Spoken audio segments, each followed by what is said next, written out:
Welcome to Start Writing. I'm Joe Bendosky. Today I have an interview with Amber Dalcourt, and in it we talk about her success on Wattpad, how she's learned to use the platform and be able to grow a following as she prepares to launch her book, and having a big fan base that way.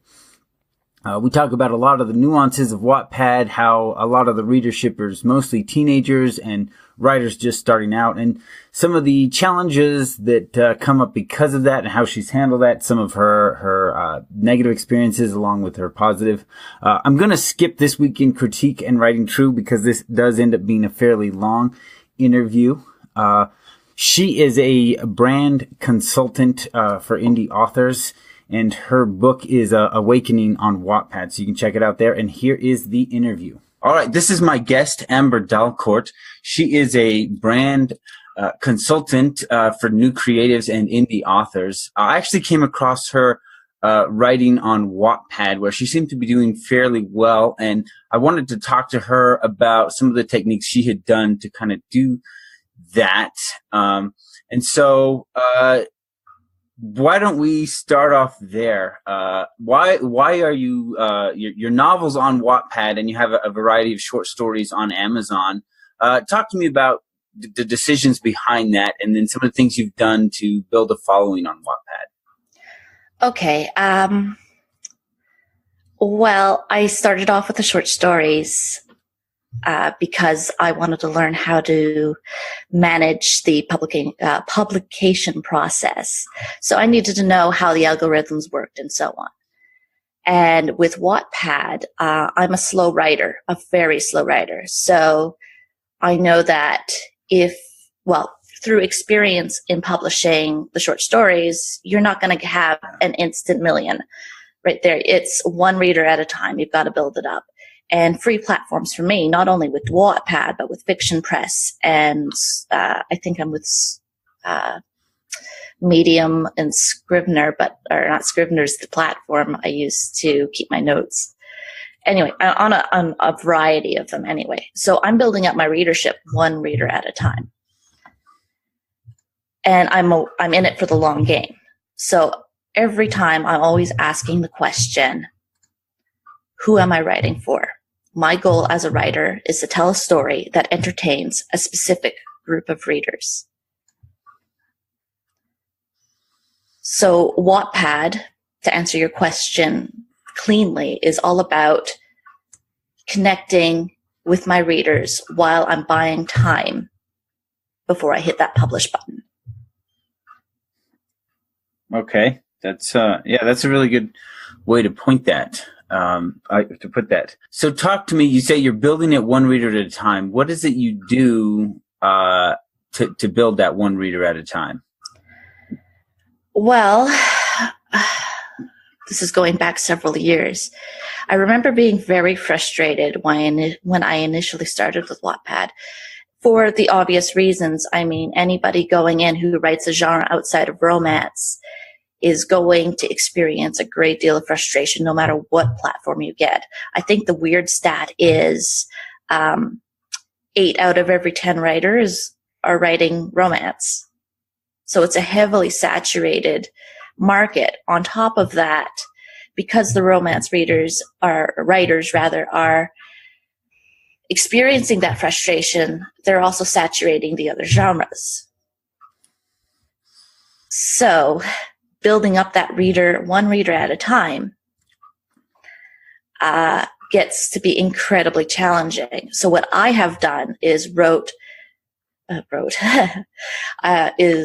I wrote a story that had a reader like myself in mind. So I like pure fantasy or pure science fiction. And I focus on the high-level concepts that drew me as a fantasy writer. So, for example, I like epic tales between a great evil and a great good. I like the shades in between, where you're not so sure if the bad guy was really the bad guy or if the hero was just a little too full of himself. And I like stories where there's exploration and wonders. So hidden worlds often appeal to me. So those are the type of stories I write, and I make damn sure when I'm putting out anything related to marketing that some of my first lines are that there is no romance in this fantasy. Yeah, that's probably really good because Wattpad is YA fantasy galore. Yes, it is. But it's not just Wattpad. Pretty much every free platform is like that. And that's how come I started off with the stat of every 8 in every 10 writers tends to be a romance writer.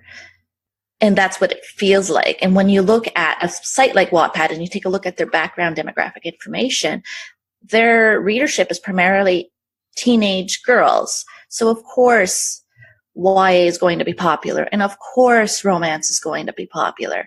And it doesn't even have to be well written to be popular. Yeah. So, I mean, that's just that age group. And that's great. That's fantastic. I will never shame a reader for loving what they love to read. But as a writer getting into it, I think it's really important that you understand what the platform is about, who you're writing for, and what are your odds. And I'm not saying it's impossible. I'm just saying that as a fantasy writer, I knew I had a huge mountain to climb. And the question for me was I going to reduce my integrity as a writer and lie about what I was writing? Was I going to shift my market? Instead of catering to the fantasy market, was I going to cater instead to the fantasy romance market? Which is fine. If you're writing for profit, shifting your market is actually a really good idea. Especially if you can stomach the idea of writing romance. I can't, so I can't make that transition. And the reason why I can't is because I have such a low opinion of romance tropes that when I write it, I stand a very good chance of insulting the reader, and I do not want to do that. So these are like the pros and cons of what you have to consider when you're going to shift markets, if you're going to shift markets. As a fantasy writer going into a romance-saturated market where the readers there want to read romance, it's that much more of a challenge. And it's great because there are hungry fantasy readers, hungry science fiction readers in there. They're just not as many. And if you can write quality to boot, I mean, they're yours forever. Yeah, that's a really good point. Yeah. Okay, so talk to me about day to day finding that new reader. Oh yeah, you've been trying to get to this and I've just been circling around it.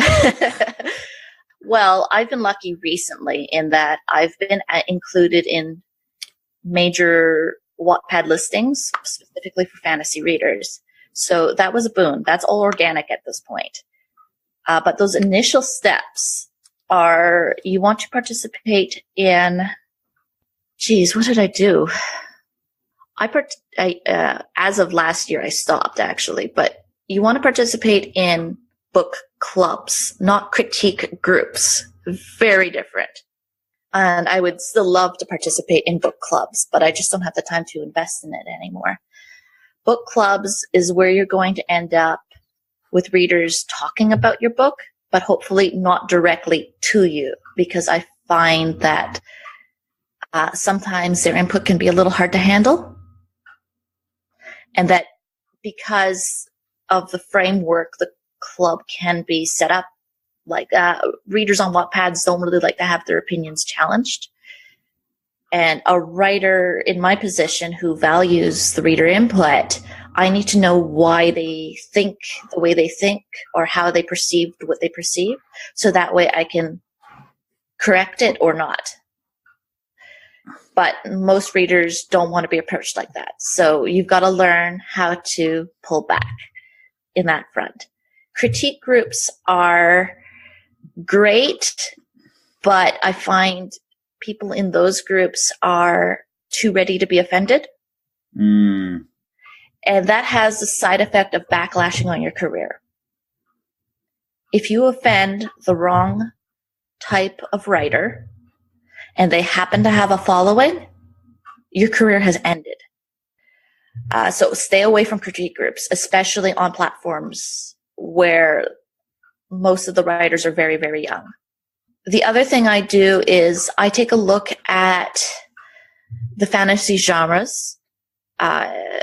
in the category, and I try to cipher out the non-romance books, and I'll read the first chapter to see if they write well enough, like if I have a similar writing style to them. And if they do, I'll carry on reading their works, and I'll try to be a bit more active in commenting, but from the experience of a reader, not as a writer. And that's a very, very different mindset, and it's really difficult to separate how you would write a scene differently versus how you're experiencing the scene. Does that make any sense? Yes, yeah, that makes a lot of sense. Yeah. So you got to comment as a reader on these things, but you have to make sure that you're reading the right books. So it would make no sense for me to go into the romance section and comment all willy-nilly on there, because those readers wouldn't be into what I have to offer. Does that make sense? Yeah. Well, particularly, I mean, what you're looking for are the other fantasy authors, right? And so, yeah. Yeah. Once you find those fantasy authors and you've interacted with them as much as you can with what they have available, some of them have complete works, and as a result, you're not going to. If they have complete works, it's unlikely that they're going to go back on writing new segments for it. And as a result, new readers won't see your comments. Now, that's just knowing how the system works. I'm not saying don't do this. I'm saying go ahead and do whatever you want. But this is the end shelf. This is the end of the shelf life for that book. The author is moving on to a different project at this point. And while your comments might be seen by new readers, and if you happen to have a large following in your Wattpad group, on your Wattpad profile, all of those readers will be seeing your comments. So it's kind of twofold. You want to experience it as a reader, not as a writer, because you're not only alienating, if you write your comments as a writer, you're not only alienating the author, but you're alienating the author's readers, and you're alienating your readers. Whoa. So my written communication is fairly harsh. So I've had to actually learn this lesson the hard way. Well, I hope you made the mistakes early before you had a big following.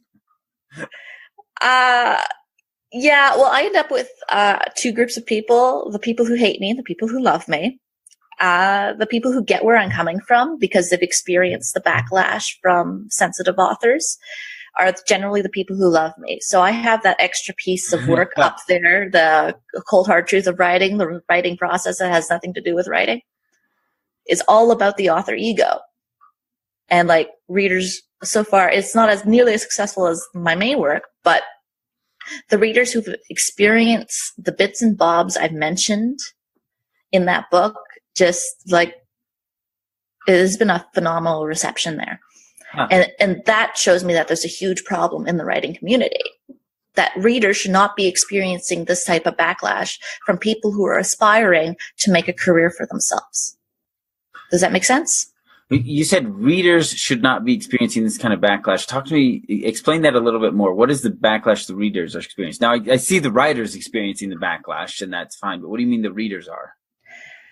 Okay, so a reader will comment,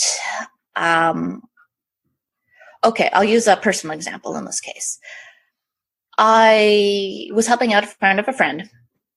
She needed ARC reviews, and I read the first chapters based on the fact that I was sold it as a supernatural fantasy. No, this one was a suspense thriller.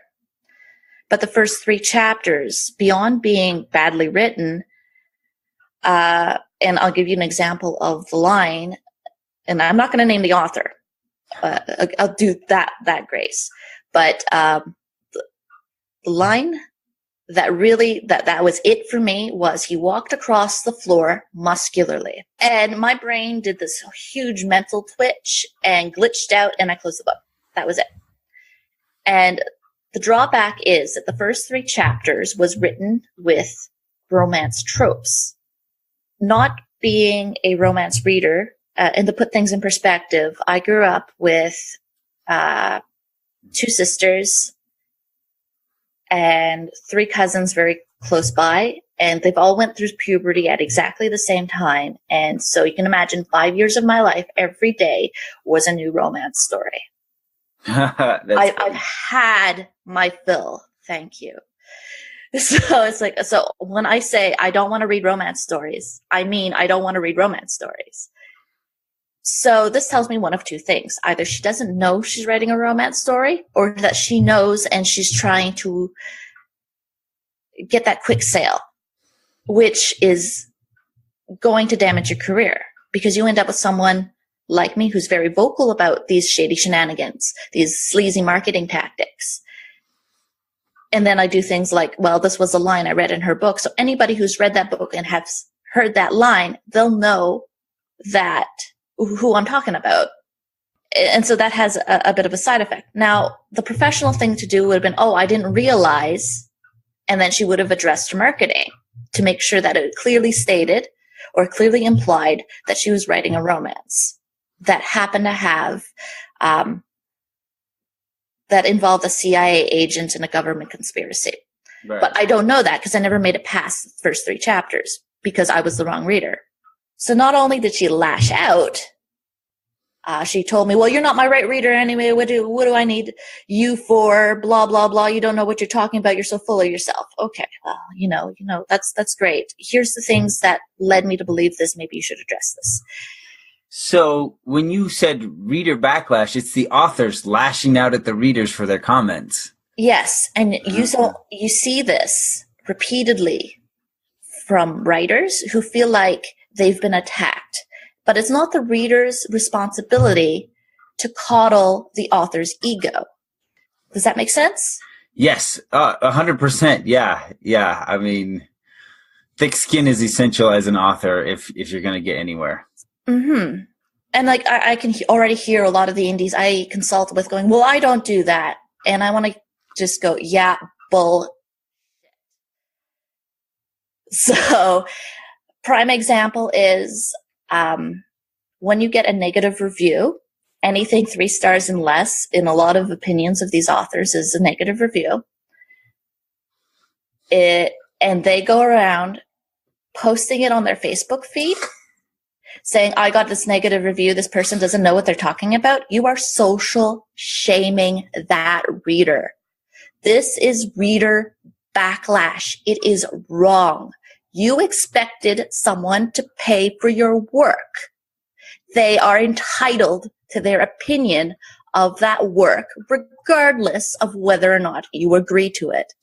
Second, review sections are not for the author. They're for the consumer. They are there to advertise to other readers what this book was about and what their experience was about. It's not there to boost the reader's ego. Does that make sense? Yeah. I definitely understand where you're coming from there. So obviously I'm very passionate about it.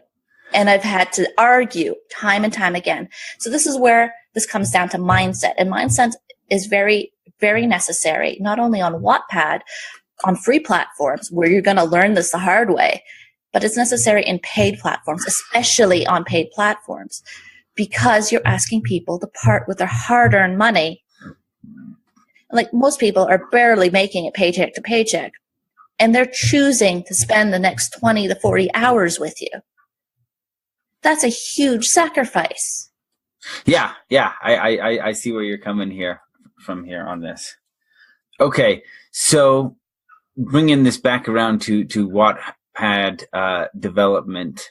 So you joined the book club groups, and that was a good way to really find the authors you were looking for. And then you made a very focused attempt to make sure you were looking at authors who were in your genre specifically, not like a side form of fantasy romance.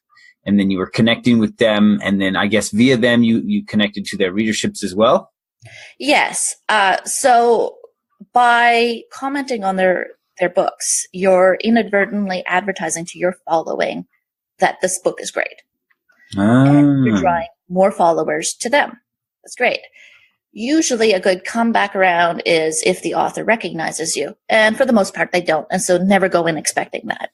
What I do after that is I have a look at their followers, because if they're writing non-romance centric fantasy, their followers are clear in my group, and I'll start following them, and I'll go through their reading lists and so on to see if there's more fantasy-like authors for me to read.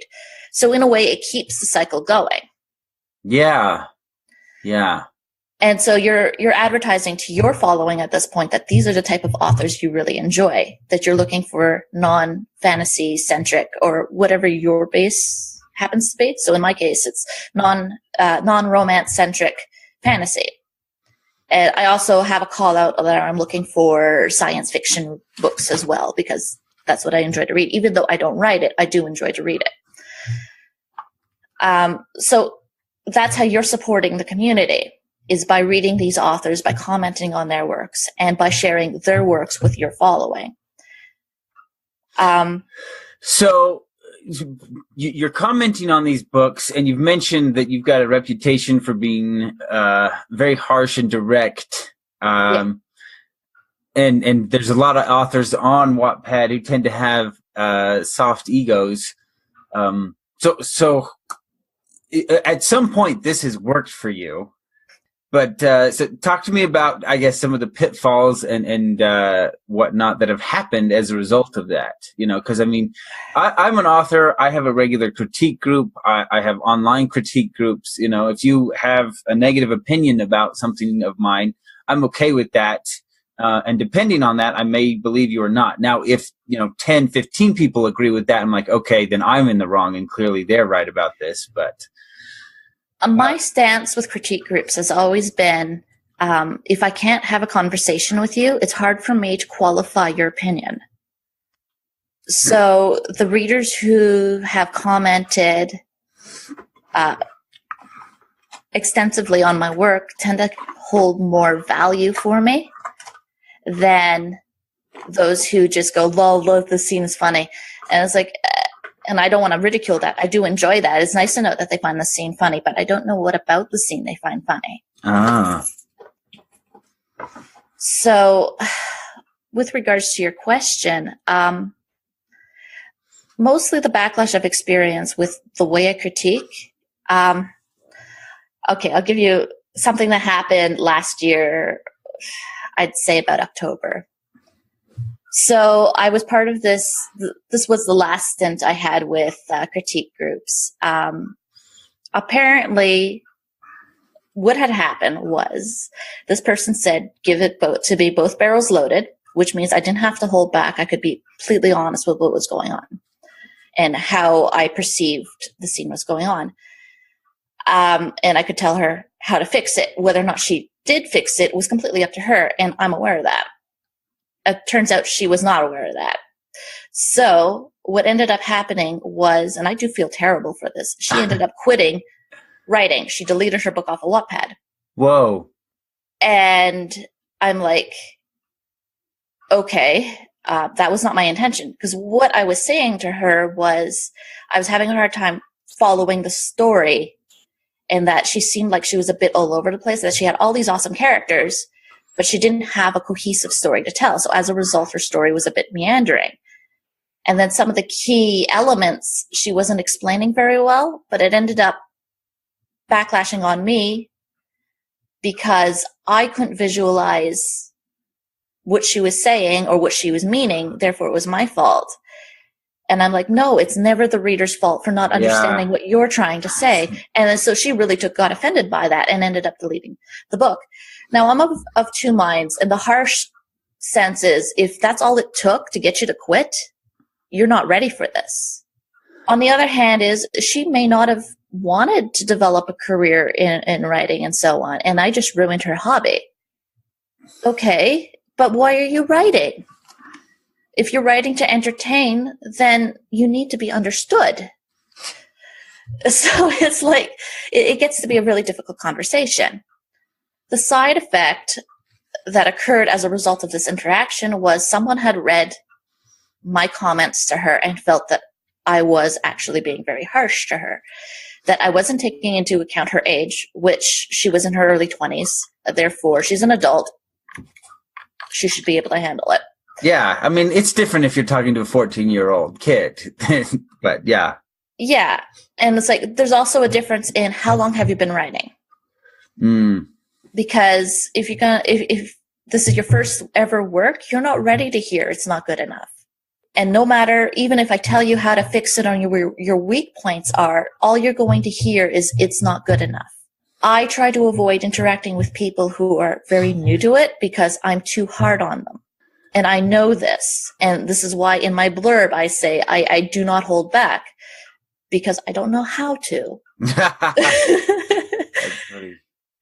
And so this person ends up emailing me. Not this, a fan of, I don't know if it was one of my readers or one of her readers, but they ended up emailing me pretty much asking me for my time to critique and review their work whilst simultaneously shaming me for making this girl quit writing. Yeah. And I'm like, what's your end goal here? Are you trying to insult me or are you trying to guilt me? So I'm like, sorry, I don't have the time. I have many projects ahead of me and I'd like to focus on my work. Thank you very much. Well, she comes out and lashes out and pretty much says, you need to get the rod out of your ass. And I'm like, okay, thank you. I don't know where that came from, but thank you. I'll keep that in mind. You think too highly of yourself. Well, clearly you think highly enough of my opinion to ask for my critique. Yeah. So it's like, okay, well, so I just, in this case, I already know I'm not going to follow through, but I'm not going to get this person off of my back. What do you do? I mean, I don't want to offend them, and I've clearly offended them at least twice by denying them the thing that they felt entitled to, which was my advice and the critique, which I already know that they're not going to follow because they felt I was too harsh on this other person. So it's like, okay, well, this logic train says disaster, red flags all over, figure out something. But I already know I'm in a position to not be able to let this person down gracefully because I already tried. So I just block them. It's like, what else do you have to do? Yeah. There are no other options. So meanwhile, I have no idea if this person is talking down about my work or so on, or including me as a negative interaction. And at this point, I care, but I also don't, because there's really nothing I can do about their perception of me at that level. Yeah. They're basically angry at me because I didn't give them what they wanted, which was validation. And I know that's what they were looking for. Yep. Yeah. Well, and I guess my experience in Wattpad is that the commenting is basically, it's kind of like the Facebook of writing. Like everyone just wants nonstop positivity from everybody else. Absolutely. Absolutely. Which is why don't bother with critique groups on Wattpad. It's just not worth the backlash. So talk to me about non-critique commenting. You've mentioned that you find these authors who are writing similar. So let's say you're taking a non-critique approach to that. So what kind of, commenting are you doing? Just that you liked it, or are you pointing out specific things that you thought worked? I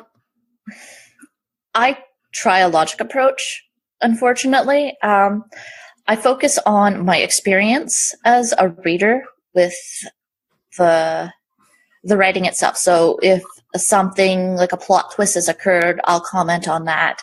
Kind of like, oh my God, I didn't see that coming. And my comments tend to be a bit spoilery because I'm interacting with the author, not with their readers. So I'm like, oh my God, I didn't realize Hayden was actually going to be a werewolf or something like that. I don't read werewolf fiction, by the way, so don't send me any. Because it tends to be YA romance a lot of the time. Yeah, it's very much a subgenre of YA romance. Yes. So as a result, I tend to not read werewolf things, and it's a shame because I really do love a good horror werewolf fic or horror vampire fic, but I will not take the risk. It Yeah. has to come as a recommendation. Yeah. Post Stephanie Meyer's, those two genres don't exist in horror, really. Yeah. So I'm sorry, I lost my train of thought. So commenting on readers, on fictions. Okay, I'm sorry. So I have a logic approach because I struggle with the emotional aspect of it. I realize that a lot of the MCs, main characters that the authors write, tend to be a lot about themselves. So wish fulfillment writing. Mm. So you be very careful not to comment negatively on the MC. Man, I tell you, it sounds like you walk on eggshells in Wattpad. You walk on eggshells no matter what the platform, honey. That's funny. Yeah, it's in the earlier ages of the podcast, we actually used to take listener submissions and critique them. Mm-hmm. And I'm pretty sure we lost listeners every time. I even warned them. I would send a very specific email before. I'd be like, now, this is a critique. No matter how good your writing is, we are looking for what doesn't work. So you need to be prepared for the fact that regardless of how well you write, most of what you get back is going to be negative. That's how critiques work. And, and they'd be like, yeah, it sounds great. I'm interested. And so we would critique the work and send it back to them, and we never heard back ever again. So that is exactly what is like. And I can speak from experience on that one, having been one of those people who asked for a critique and did not respond well to one. Like I'm no saint. I'll give you that. But this was like years and years ago. I think I've improved drastically since then. But in my defense, I did say I do not want line edits. It's too much of a time commitment for the person doing the critique to do that sort of thing. And as a result, I had to write out my writing process to not only feel better about what I was doing, because I'm a systematic writer. I review certain things at certain times. And knowing that my grammar skills are terrible, I have hired a line editor to do what this particular critique person has done. So that was my first rule. Don't do this because you're wasting your time. And I can tell you the bits he did do the line edits for, without a shadow of a doubt, I'm rewriting that entire section. So he wasted his time and he pissed me off for no good reason.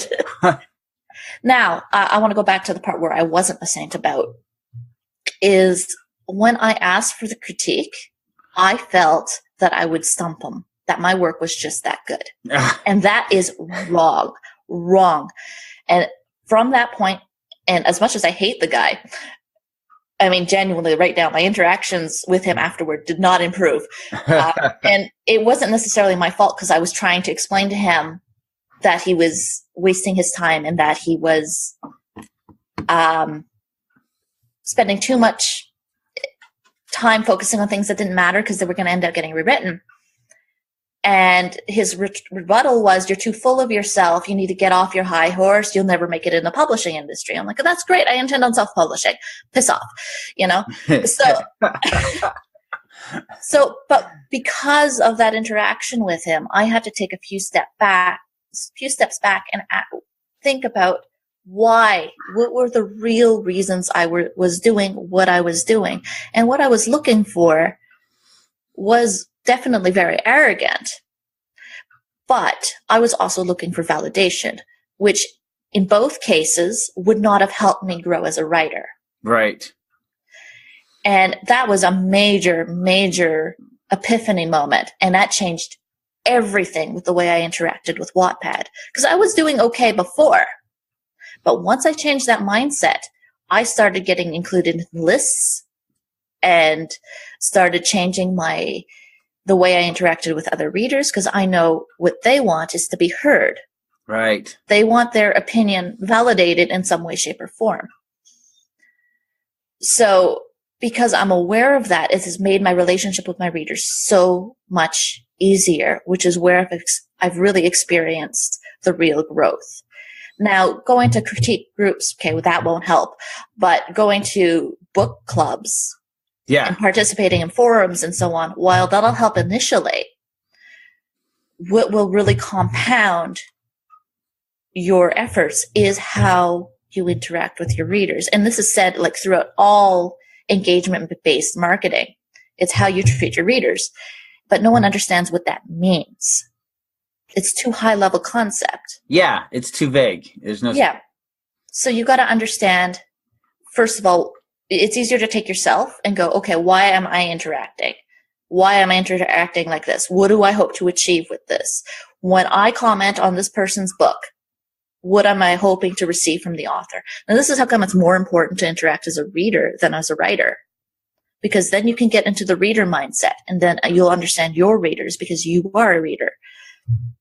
Okay, so I want to make sure we cover this one point before we get too far in. And so, talk about the hook and the premise of your own book, your novel that you're working on right now.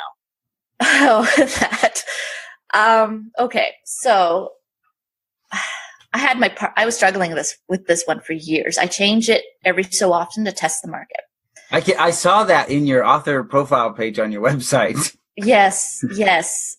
I ended up working with my partner because I'm writing this blurb and I hate blurb writing. And he says, okay, well, sum up your story in one sentence. And every time he thought I was breaking into a second sentence, he'd say, no, stop, do it again. So he was a huge help. So the premise is, there's a demon underneath the academy, and it's on the verge of being unleashed. Seth is using the demon as a way to train himself with the war against the demons, which is a larger scope of the series. But Astral shows up to annihilate the demon, and Seth is now he's in conflict with Astral to stop her from destroying the thing that's helping him survive the war. Okay, and so give me your opening hook. My opening hook. The staccato rhythm of the artillery units echoed in the darkness of the evacuation center. So that's the opening line. What is the current genre specifics where this book sits? Because you said you've moved it around a little bit. Is it dystopian? Is it fantasy? Where are you sitting at right now? I'm writing dark fantasy. I thought initially when I had finished writing this chapter, it was fantasy horror. And then I discovered there was a fantasy horror niche, which is dark fantasy. So I'm like, fantastic. That's where I belong. Okay. So a lot of it is discovery. You have to know what your overall genre is. And then after that, you got to find your niche category. Otherwise, you're going to alienate readers. Yeah, definitely. So, I mean, I've mentioned this before as we've talked, not with you, but with my audience. When my book was first released, I had the exact cover I wanted. Mm-hmm. The problem was it was misbranding my book as dystopian apocalypse as opposed to historical fiction. And I started getting negative reviews, not necessarily because they didn't like the book, but rather because the book was not what they wanted. Exactly. And a lot of new authors don't realize the impact and the suggestion and the promise the cover makes to the readers. It's like you can have a bad cover as long as it has the genre cues. Yep. So it helps if you have a fantastic cover with the genre cues. But yeah, it was a learning experience for me, and I remember having a discussion with another author the other day, and he had mentioned that he had a wolf on his cover, and he was a little concerned that people might think it's a werewolf urban fantasy. And I said, get rid of the wolf right away. He's like, well, no, because there's a wolf in the story. I was like, doesn't matter. Your cover is not about what your story's about. Your cover is about your genre, and that's the wrong genre. Absolutely, completely, 100% agree on that. And it's because you have to also be familiar with the other genres and what they're doing for their covers, because you don't want to associate with them. So, for example, as much as I would love to have Seth and Astral on the cover in some really heroic pose, I can't because it's now a romance YA. Yeah. Oh my God, can't do it. That's so funny. You're right. You cannot put a male and female on the cover of the book because immediately you're a romance. Yes. So even with supernatural YA, the strong female hero staring out into the distance or staring at the audience, I still can't do that because that's also YA, typical strong female character, and YA typically has really strong romance themes in it. Still can't do it. So, I mean, I've always got to find these stupid workarounds so that way I'm not misrepresenting what my work is. Yeah, okay.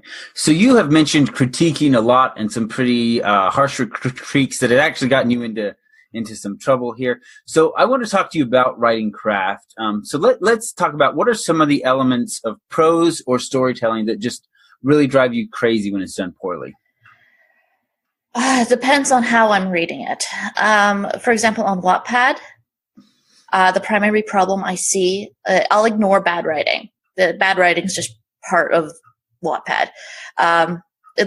When you find the gems, like hold on to them, man. They're so few and far between, and promote the crap out of them.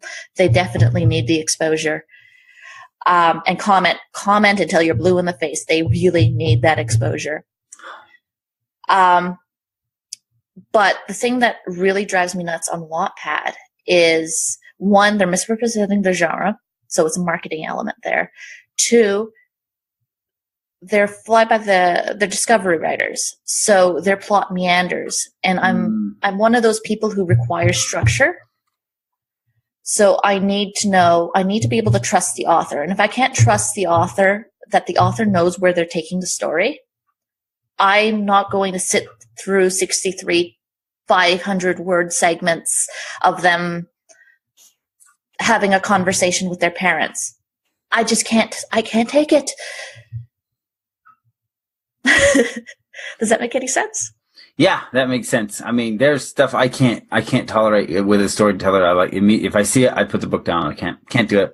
Walking away. Opening scene when it involves the character waking up and then looking immediately in the mirror, and I see this not only on Wattpad, I see it with indie published stuff as well. And it's like, okay, instant refund. Instant refund. That's funny. Yeah, in my writing group, we have a saying: start awake, start dressed, start after breakfast. That's a good one. I like that. In my case, I started off, a lot of the feedback I've been getting on this chapter is because I have a POV shift. And a lot of people have caught it, but they don't trust me enough to know what I'm doing with it. So just to illustrate it, and this is a massive spoiler, since you guys since your audience is primarily writers, I highly doubt I'm going to convert them into readers, but if they want to see how I'm doing this, more power to them. What I'm doing is future astral is coming back through time to impact core events that is happening throughout the series. So this is the last run through for her.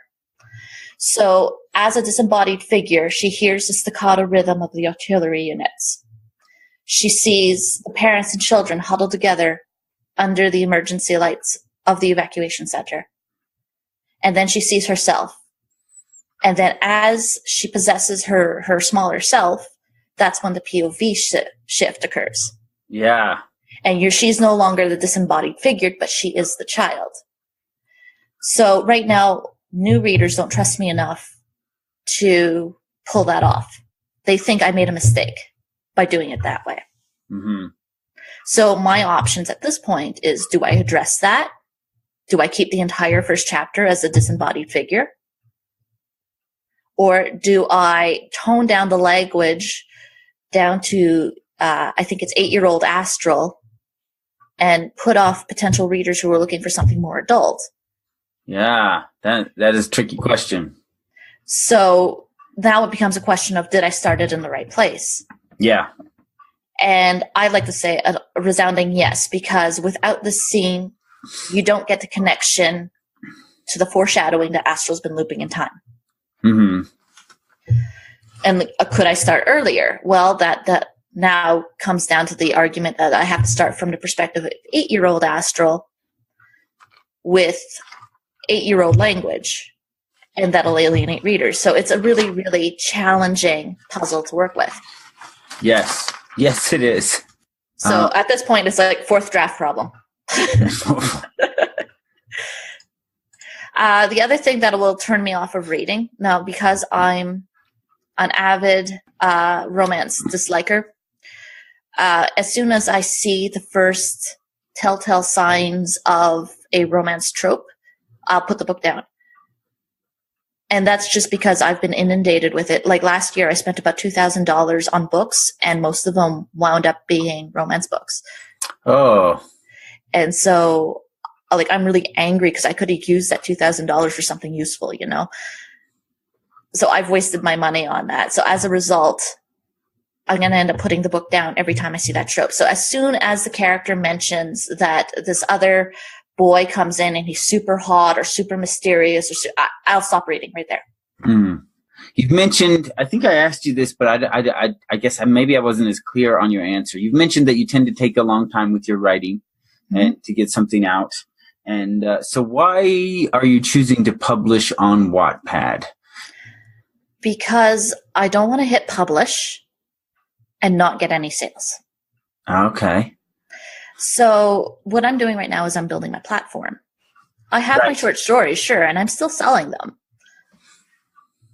But and because I don't care about my short stories, I mean, I care about them. I care enough to put my best foot forward, you know, kind of thing. Yeah. But I don't care about their long-term success.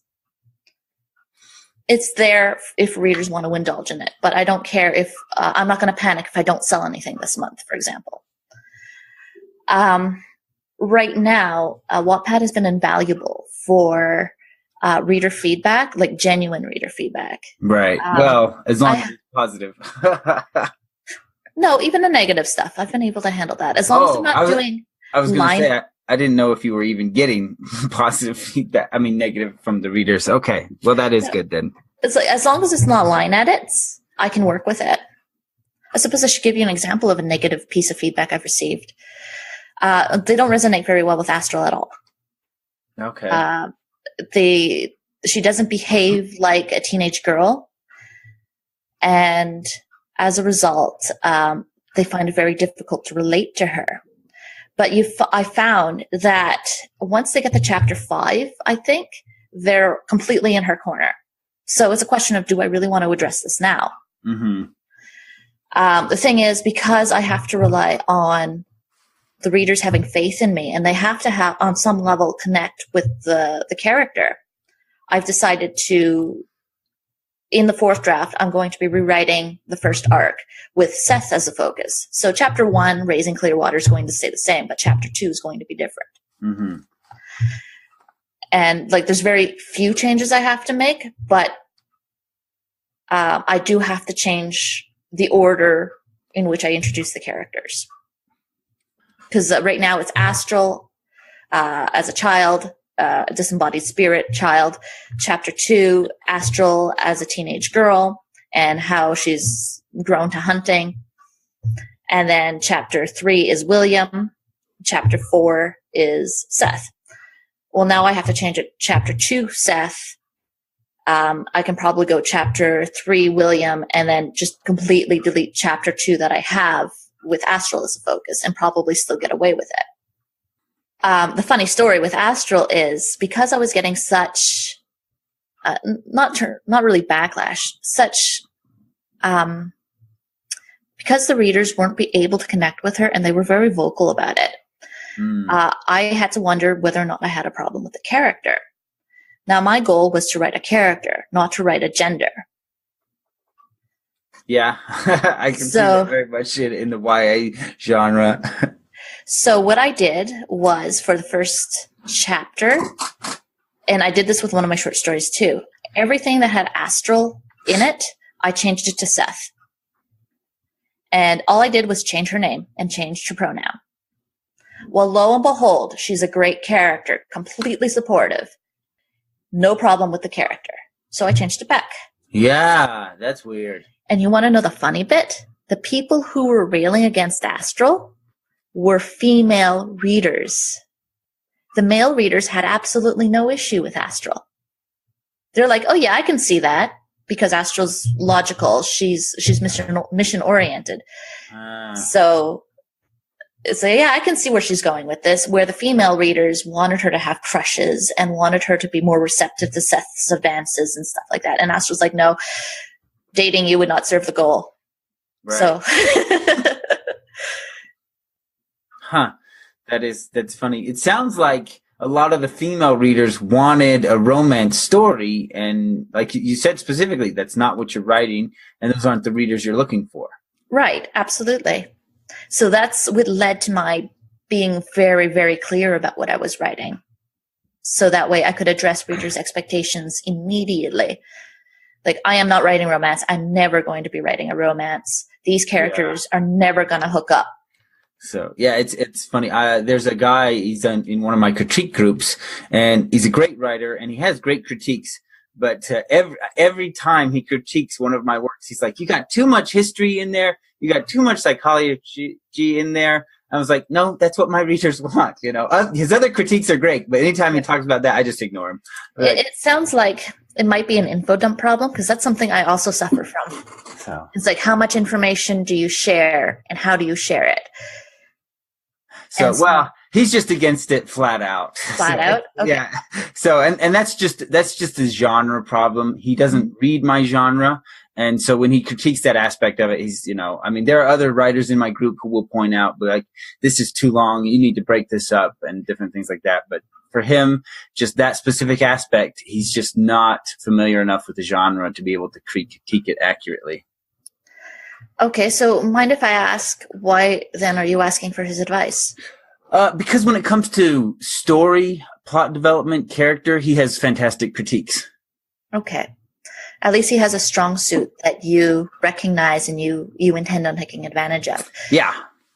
Because I see a lot of people where, well, with regards to our previous conversation with critiques, it's that they don't understand why they're connecting with you to begin with, and they haven't read your work enough. They don't care about your work enough to care to see where your strengths are.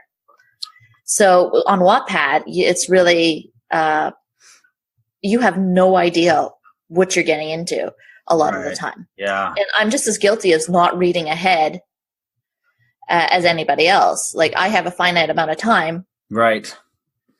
And I'm giving this person a chance. I'm obligated to give this person at least 3 chapters of my time. And that's, as I'm reading through it, I already know they either have something of value to say, and I really hope they focus on this element, or they have nothing of value to say. And that's what I was seeing through Wattpad critique groups, was that they were too far behind to really be useful as anything other than a reader. Right. Because they couldn't help me refine those areas that would have been problematic. They don't have the vocabulary and they don't have the experience. Yeah.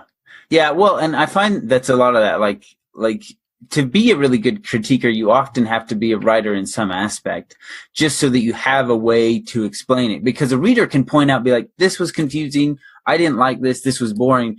But the writer can usually break that down into something more specific, being like, your setup to payoff is too long. You need to tighten your pacing. Yes, and that's incredibly useful with the right mindset, of course. And you gotta, like, there's this one writer who's actually incorporated my advice rather nicely. They've improved so much over the past year. It's mind-blowing. And I kept saying, well, you're attempting to write description, but you're going a little whole hog on it. Here's how you would do it. I can't visualize your characters, so I would, drip these elements. Yeah. And, you do that. You got to build the world a bit more, because I can't see it. And your world is about the travel, the experience. You're writing something Tolkien-esque, so you need to share that information. Yeah. Because if I can't visualize your world, then I got talking head syndrome. But I found with my readers, it's Neil Gaiman's advice, actually. The reader's always right. Always. Without fail. They are always right. But they also can't tell you how to fix the problem. Exactly. Yep, that is it. And that's fine, because it's not up to them to tell you how to fix the problem. I find a writer's creativity really shines in how they choose to address that problem. which is why I don't really like critiquing other people's works either. I can say, well, this is wrong and this is how I would fix it. But it's not up to me. It's never up to me. It's up to you. It's your problem. It's your creative problem. You figure it out. Because if I tell you how to fix it, then you're going to think my word is law. And I don't want that. And like, that's the problem I'm having, is because in my communications, I'm very abrupt. I'm very straight to the point. And they think I'm too rigid. And I'm like, no, dude, I just don't care. Yes. It's like, it's your story. You figure it out. But, you know, you asked for my advice. Here it is. Yeah. All right. Well, I don't want to take too much of your time, and we've already been almost an hour here. Can you tell us where exactly to find your work? We've talked about Wattpad specifically, but if they want to find you, where can they check that out at? Okay. Well, then it'll be awakeningseries.com. Okay. You can also find me on Twitter and on Facebook. You can find me on Wattpad under Amber Dalcourt. Usually I write under A Dalcourt, but that was taken. Oh, really? That's too bad. So, yeah. Okay. Is there anything else you wanted to cover? Like I said, I can give you as much time as you want, but I did want to make sure that we did get the shout out in there for you. Okay. Well, right now I'm doing the website redesign, and it takes about 2 hours per page to really think about who you're writing for and what you want them to do and how you're going to connect with them. So I'm going to just take my lumps. The website's been in dire need of updates for ages, and I've been using this week this interview as the fire under my ass. Okay. Is there anything I can help you with? You know, as we do our marketing episodes, I've been doing a bunch of research on Wattpad. I experimented with it, but I felt like I didn't have an understanding. So what I really wanted was to talk to you, someone who's doing fairly well there, seemed to have a fair amount of experience, but also whose writing I liked. I wanted to make sure that the author I picked to talk to wasn't just a breakout success, but someone who I could look at their writing and say, this person definitely takes their craft seriously and is definitely trying to write well, not just spam out stories. So, oh yeah, if anything, I get backlash from the indie community for caring a little too much about the writing craft. So, and I see where they're coming from. Like, I really wish I could write a story in like 30 days, but I can't. I really can't. But yeah, and so so the information I got from you, most of it I have not found online anywhere, and I feel like it's great information for people who want to use Wattpad to try and grow their platform. So it's been great. You'd mentioned some things I did wrong. Is this just critiques for my writing, or is this about my use of Wattpad? Because I think your use of Wattpad, I have now stopped looking at other people's works directly because it's too sensitive. Okay. Well, I think it'd be useful information for the audience here if you talk about what I'm doing wrong. Okay. Let me just pull up your profile and I'll go through it. Yeah. How long have you been on Wattpad? I think I started putting stuff up in maybe August. August? Okay. So you're still a baby.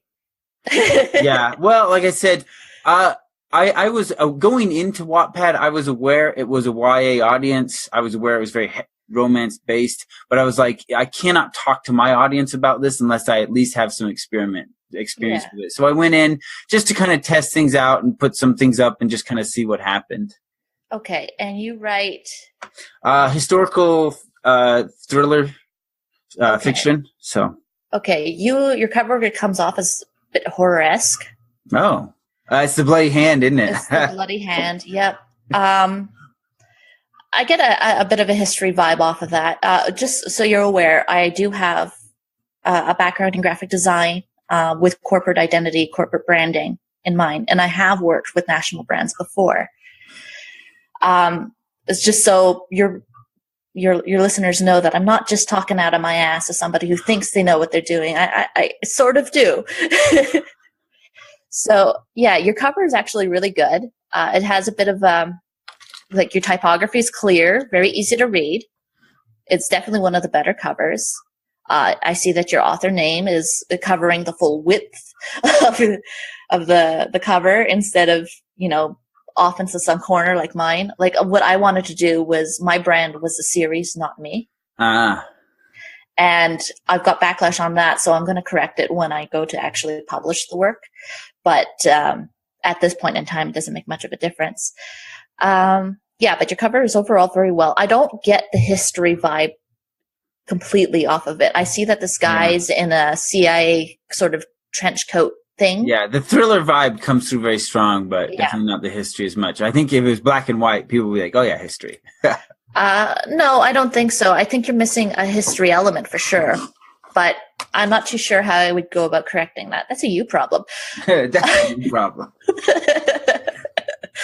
I would have a look at other history type books to see what's going on, because you don't want to include like history photos or things like that.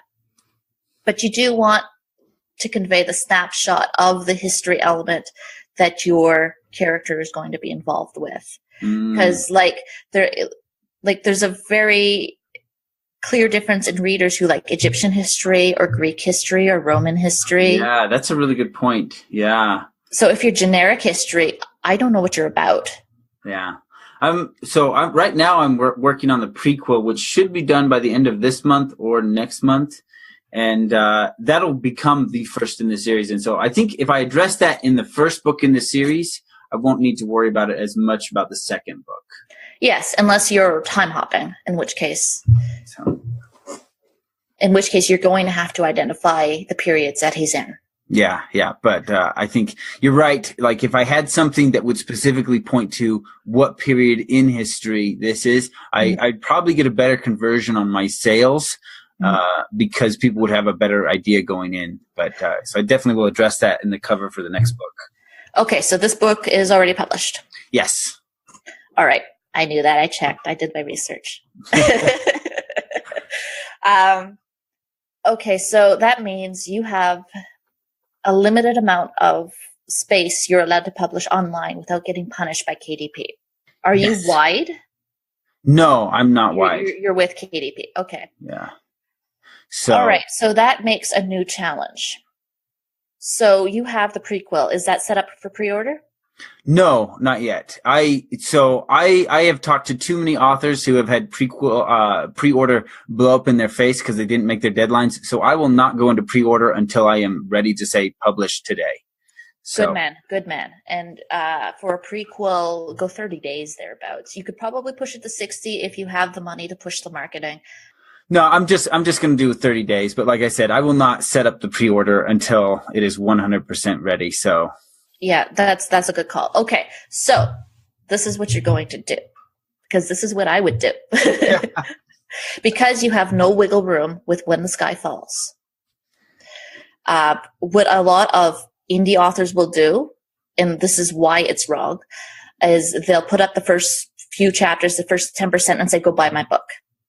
These readers have no idea who you are. Right. And their first experience with you is you're holding the story hostage. Right.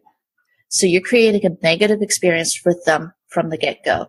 The other thing you're not doing is you're not taking advantage of the algorithms to gain visibility within Wattpad to develop your platform. Okay, talk to me about that. Okay. So I try to publish once a week. If I can manage twice a week, even better. The segments need to be between 1,000 words and 2,500 words. The reason for that is because Wattpad readers are reading on their mobile phone or they're reading on their PC. And screen visibility causes a lot of eye strain. So your segments have to be short. I'm not saying don't make your chapters short. But your published sections need to be short. Yes. You'll notice in my stuff, like chapters 2 is like 10 parts. Oh, wow. So my chapters are long.